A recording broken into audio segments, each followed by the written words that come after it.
friends and welcome. I'm Sara Lihz and I am super excited for today's video. I have 4 cards for you today. 4! And here's the thing, it's not about these cards. Today's video is all about getting the most out of the dies that you have. I love die cutting more than just about anything in card making, but I know that they're an investment. And so I want to show you how I go about trying to stretch what I have and reimagine it to get the most bang for my buck. So we're going to make 4 cards today, and they all use 2 of the same supplies. And the first is this pop-up. This is from the Pull and Pop box die, but we're going to reimagine it as a mini card. If you don't have the Pull and Pop box, if you don't like making interactive pop-up cards, that's okay. We'll talk through ways that you might just make a different kind of mini card. And then I'm also using the Beary cute mug die set. That's this mug that's on all of them, but that could be a circle. It could be anything. I just wanted to show you how it doesn't matter which shape you use. You can try to use your supplies creatively. So we'll start with these 2 cards. Really for these 2, we're just focused on how to make the most out of that pull and pop. And then for this one, kind of at the end, we're going to stretch a supply to add this little, how old are you, in dog years. But for these 2, we're gonna make this apple card without any apple supplies at all. And then the cow. If you've been around, you know I'm obsessed with cows, like obsessed.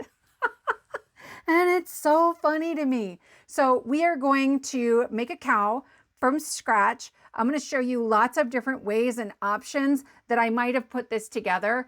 That way, hopefully, I'm giving you lots of examples on how you can look at the supplies you have to try to create something new and different. All right, let's get started. So this is the Pull and Pop box die set, and we're just using 2 of the pieces. This is a Pull and Pop box, okay? And I will link to this video below in case you'd like to see how the box is put together. I added an extra pop on the front of this one, totally optional. But today we're just going to use this piece that wraps around the outside of the box, and then that little mechanism piece. Then I have a piece that's 2.5 by 3.5, maybe ever so slightly short of 3.5. This longer piece is 4 inches, but you can see as I'm using my pencil to mark the smaller piece that it is a little bit narrower than that one. It's really, really important. On this black piece, there are score lines. We're going to ignore the 2 on the outermost edges, and we're just folding along the score lines in the center, okay? And I'm going to go ahead and crease those with my bone folder. This longer piece is going to be the card that slides in and out. This is the mechanism. This is it, you guys. And it is a whole bunch of mountain folds. There's a short flap and a long flap. That short flap is going to get glued on the inside along one of those short edges, okay? It doesn't matter which one, they're the exact same size. So I am going to glue this so it is centered in that hole, and it is mostly stretching through the center of our card, okay? There will be just a little bit of a hole showing on the left and right sides. Then here's our card base. I'm gonna align this along the edge of the box and tuck it right into that score line by the big flap. And I will glue that onto my card. That's gonna be the bottom of the card. That's it, okay? But when I try to pull and slide that card out, it's really difficult because I'm squeezing the card. So instead, I have this extra piece that's 2.5 by 3.5. It will show under there, so I've used a different color.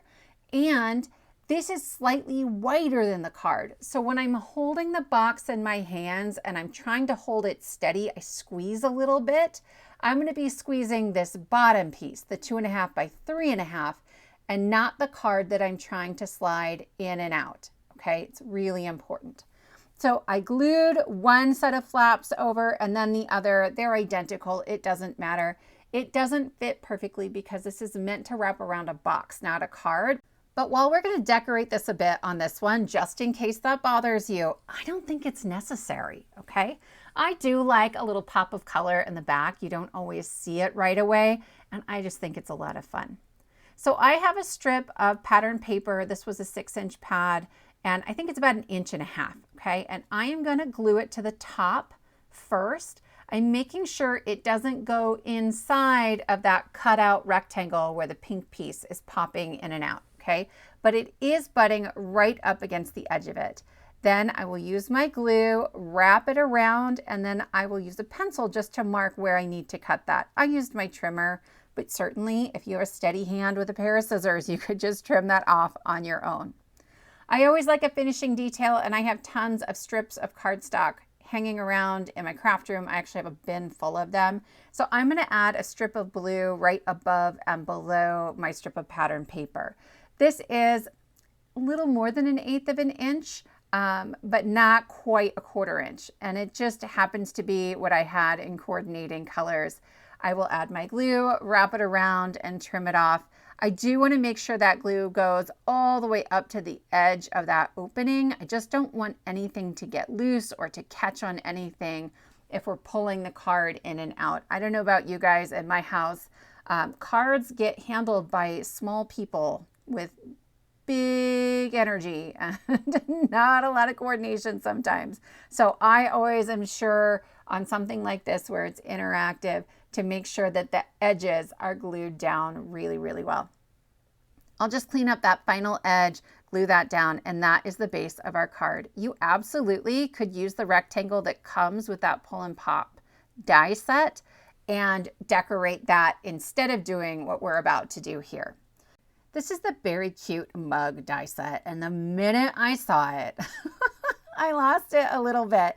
So we're going to use that mug on all 4 cards, but then this is the Freezin season add-on. Now let's say you don't have the mug, but you do like penguins, and you're like, oh my goodness, Sara Lihz, like I have to have this penguin. And actually the penguin I chose first because it's the fastest one to put together. You could put that penguin together just on a circle of black cardstock. You don't need the mug necessarily to make this work. In fact, in I think the last video I did for Trinity, I put, there's like reindeer antlers. I put them on a gnome and I shoved the gnome inside the mug, right? Like I love mixing and matching my dies and stretching them and getting more out of them. I'll link to that video below as well. So I layered up my mug twice, again, just for stability, just because this piece is popping up and down. And then I layered up that whipped cream as well. I have some shimmer cardstock for the whipped cream and for the belly of the penguin. It's just a really easy detail that kind of helps it pop a little bit more. For a greeting, I grabbed this Frosty Friends. I colored these up when I first got this set, and I figured I might as well go ahead and use this greeting. So then I bubble cut it with the coordinating die set, and now we can add our penguin onto this pull and pop mechanism. So I'm using my pencil to show you where to put your glue. It's going to go up to the score line in the center, but don't go all the way down to the bottom. This mug is bigger than the base of that sort of box piece or the slider piece. And so you can see here, there's a little bit of bowing at the bottom of that pink piece. That is fine. But if you had glued it all the way, the whole thing gets kind of bendy and warpy. This is just a way for you to stretch the mechanism and use a die that's larger than what was intended to go on here. So just maybe the top half, top 2/3, that's where you want your glue in that bottom section. This is the Papercrafting Magic Stamp Set, and it has pull and press and push and all the good interactive things.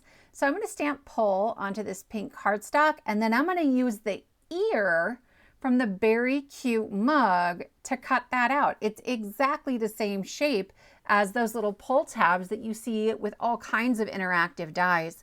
I'm going to go ahead and glue that onto my card, though in the final photos you'll see I swapped it out for some light pink that matches the cheeks of my penguin. I have a gift card in here. You can just tuck it in there. I glued it in with some glue dots on this one, but it's totally not necessary. I'll show you on the second one. Here's the second one.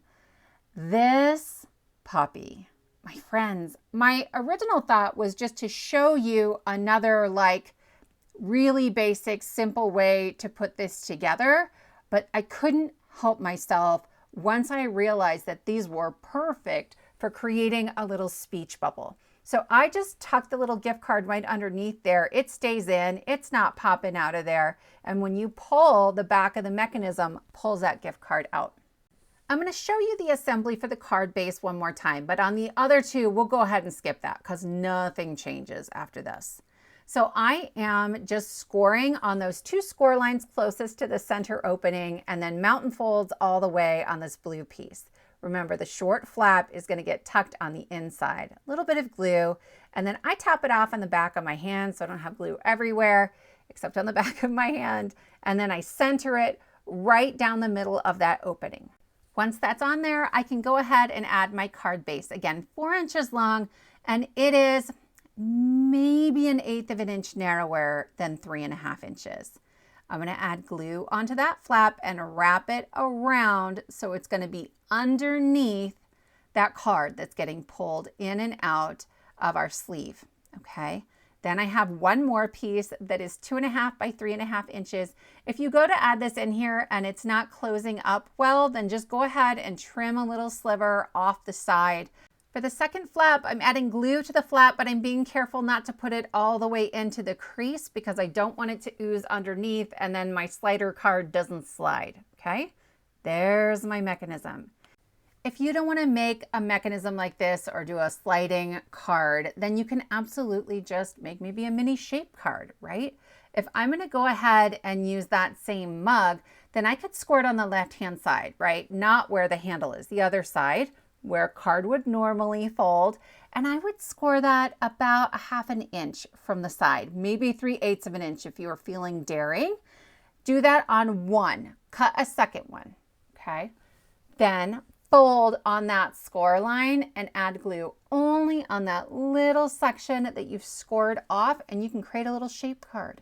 Right now, I'm just adding some ink blending to create a little dimension on this card. I'm going to do it on this card and then on the apple card. I'm going to do it the same way for both. I'm showing it to you once.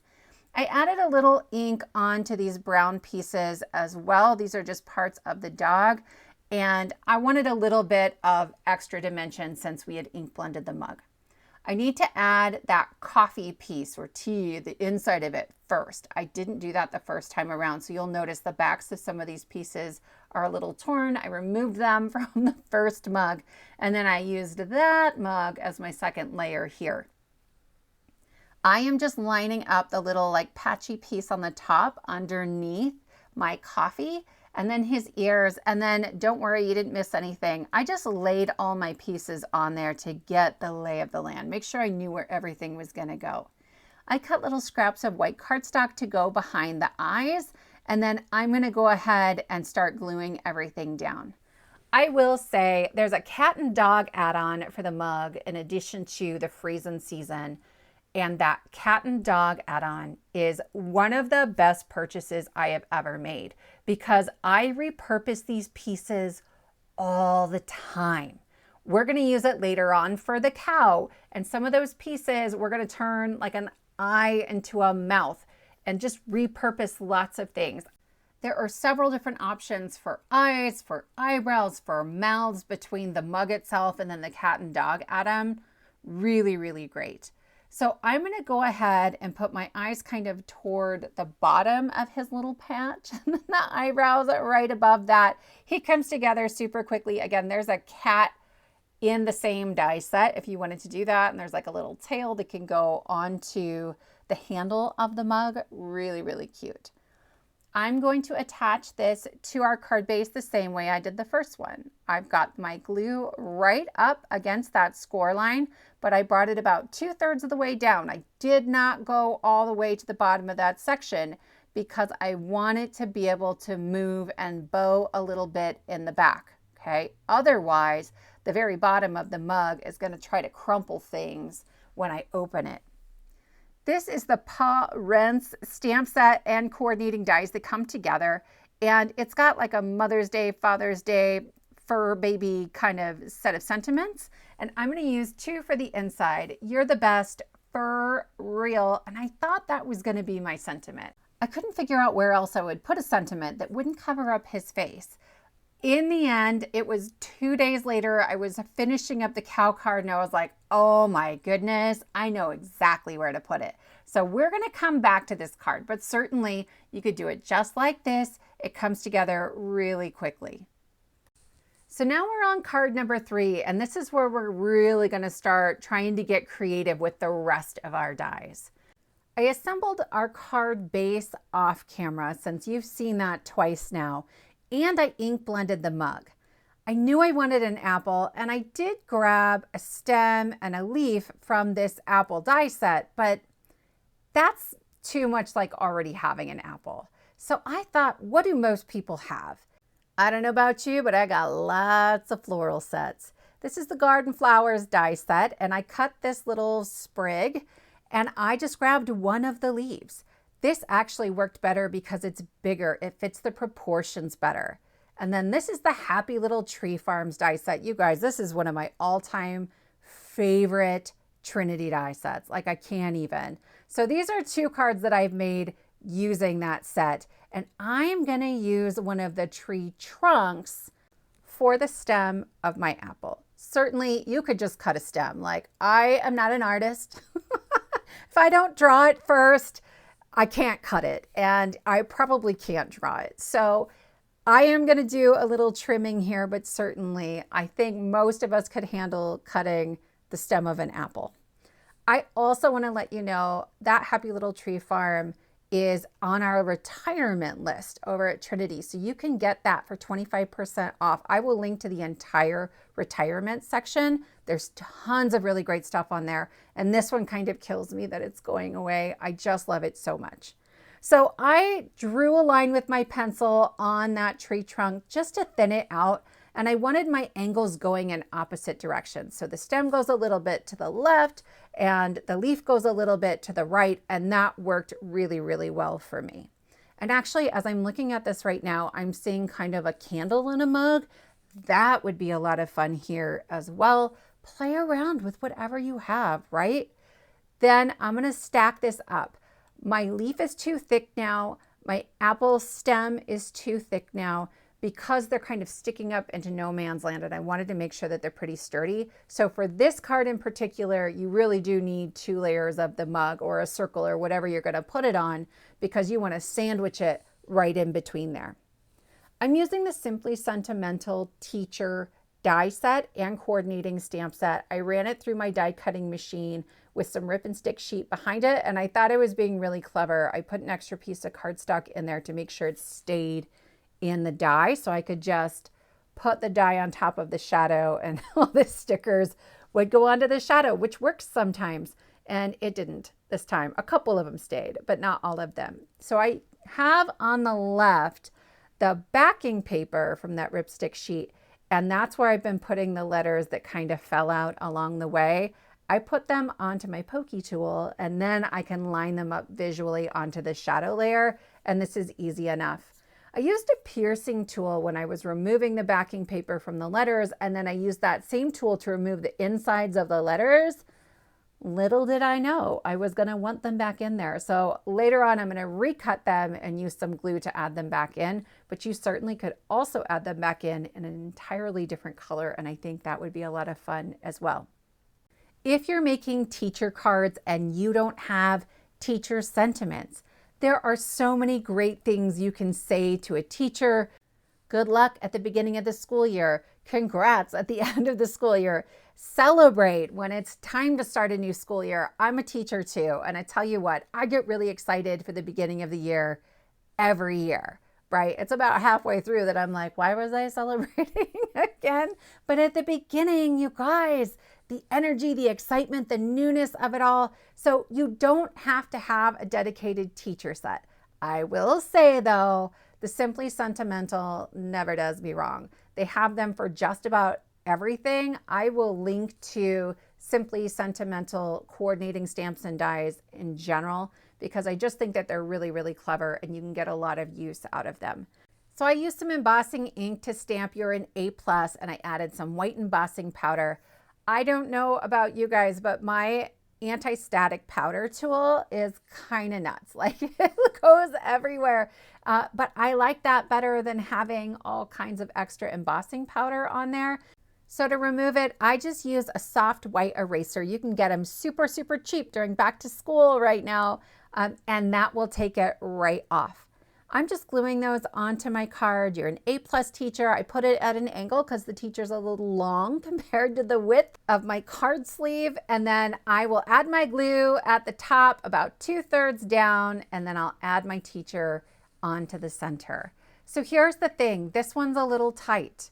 The size of my slider card and then the piece in the back are a little too similar. And so this one doesn't glide quite as smoothly as the others. That's the difference on this one. I'm going to be making a bunch of these, so next time I'll just make sure the card's a little narrower. On this 4th card, we're going all out because you're utterly moovelous. You guys, if you don't know, I grew up in a red house that looks like a barn, and so I just have always had a thing for cows. I grew up in the middle of the city, I promise. No cows were around the house, but there could have been. In my imagination, there could have been. Back in May, this stencil came out, and it is my very own cow print stencil, and I can now make as much cow print as I want, and I cannot even tell you, I lost my mind. Every idea starts somewhere, and so wanting to make a cow card like this started with the stencil. I usually have one thing that will make my life a little bit easier, but certainly if you don't have the stencil, you could draw little cow patches with a black marker. For a lot of the other pieces, I am using the cat and dog add-on. Okay, so these are the same eyes that we used on the dog, but then I needed like a muzzle, right? Some kind of like pink mouth situation. So option 1 is from the Leprechaun loot. I'll show you what I cut off to make that work. And then this piece, I ended up picking this one, but honestly, I'm very torn. You'll have to let me know. This is Santa's belly. This is from the Stuck Santa die set. I'll link to this video too, because this ho ho woe also hides a gift card behind it. You guys, this is just what makes my brain happy. I just want to mix and match all the things and find new ways to make them work best. Okay, so I am taping down my mug kind of in the center. I was trying to figure out where I could put those eyes where there would be enough contrast, because there's a lot of black eyes on the black spots, right? So I know it was right in the middle, but that's why. For the cauldron, I just trimmed off like the handles and the feet, and I might make another one that uses that guy. But this fits so perfectly, like it was meant to be on here. And so I'm lining it up so there is just ever so slightly the littlest bit of cow showing on the left and right hand sides, and I'll use my scissors and trim along the bottom, okay? This is really the beginning of it all coming together. Here, I was thinking strawberry milk, but really it could just be the inside of the mug. And so I may go back and replace that with that darker magenta that I used on a bunch of the other cards. I am drawing a little bit of an inner ear. These are the dog ears, okay? And I wanted this little piece to go on the inside. I cut 2 ears out of the cow print as well. I have to draw it. So I drew it once, put the 2 ears back to back because they're just reverse of each other, and cut it one time through 2 layers. If you don't have that cat and dog add-on, don't worry about it. You know what else was a really cute ear, and I wish I had it on camera. I'm so sorry I didn't include it. But that leaf that we used on the apple, I drew a little bit of cow print on there, and it was the cutest ear. It was a little on the small side, so it might have worked better if I had chosen a bigger leaf. But look through your foliage dies. See what you have. Create an ear. It's gonna be great. I'm actually combining both eye options from the cat and dog add-on, because the eyes I have on there already are for the dog, but these are for the cat, and they are just these big arching eyelash combos. It works great if you're using just that, but I wanted these big cow eyes and then lashes, and so I just cut them shorter so that I could pair them together. These are the eyes that go with the bear. They're about 1/4 inch, so the size of a standard hole punch. If you don't have fancy eye dies, that's okay. Just look for small round pieces in your other die sets. There are so many ways to mix and match small dies. You could use hearts if you don't have circles. So many options. If you love putting faces on things, I will say the Happy Little Tree Farm has a set of eyes and some mouths for all of the trees. And they're so funny and very, very small. They're like sneaky little faces you can put on all kinds of things. You can add them to your mini donuts or to your light bulbs, all sorts of things. And I think that's a lot of fun. So I wanted to create a speech bubble for this You're Utterly Moovelous. And I'm going to use one of the largest light bulb dies, and I just cut it out of acetate. I already had this one cut out from a previous crafting session. I will link you to the video where I did this because I did half with black on white and half with white on black. It was a different like cow tag situation. There's a video. And then I have some rip and stick sheet on the back. That was going to work great, except that I kind of forgot that they were going to overlap parts of this and then hang off onto my mat or into the air. And so I did cut another set of the white and black shadows so I could glue it behind them just so I wouldn't have exposed adhesive. If I had glued them on to begin with, it wouldn't have been a big deal. I wouldn't have had to do this. But I don't know, I guess it cleans it up a little on the back anyway. And I'll take that too. I like to tap off the excess glue on the back of my hand before I add it onto my acetate so they aren't hydroplaning all over the place. And then I can add this to my cow. I'm actually going to add it onto the mug. And I want my adhesive tape coming all the way out to the edge, okay? If it doesn't, it'll still work, but the wording will wiggle a fair bit more. And that might be the effect that you're going for, but this just seemed a little sturdier because it is a pretty substantial greeting. Once again, I'm adding my glue to the lower section, starting at that fold and then going about 2/3 of the way down. And I will just press and hold and make sure that's on there really well because there's acetate back there too this time.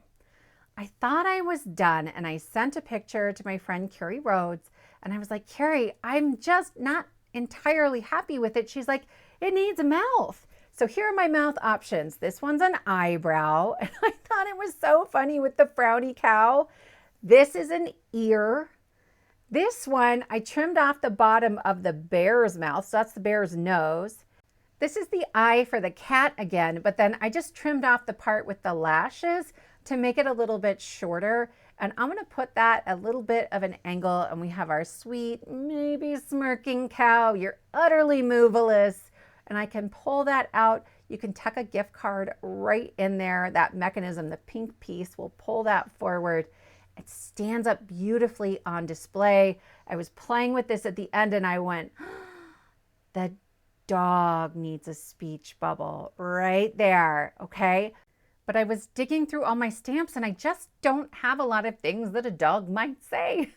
So I'm going to use the Insider Greetings Speech Bubbles die set. That one's the right size, but it's on the wrong side. This one is a little short, but we're going to make it work. And then I have a free printable with some pet and critter sentiments. And this one says, how old are you in dog years? And I'm just going to put my die right on there. It fits perfectly top to bottom, but it's a little wide. So again, I will use my pencil and draw it in, and I'm just going to trim this so it's a little bit narrower.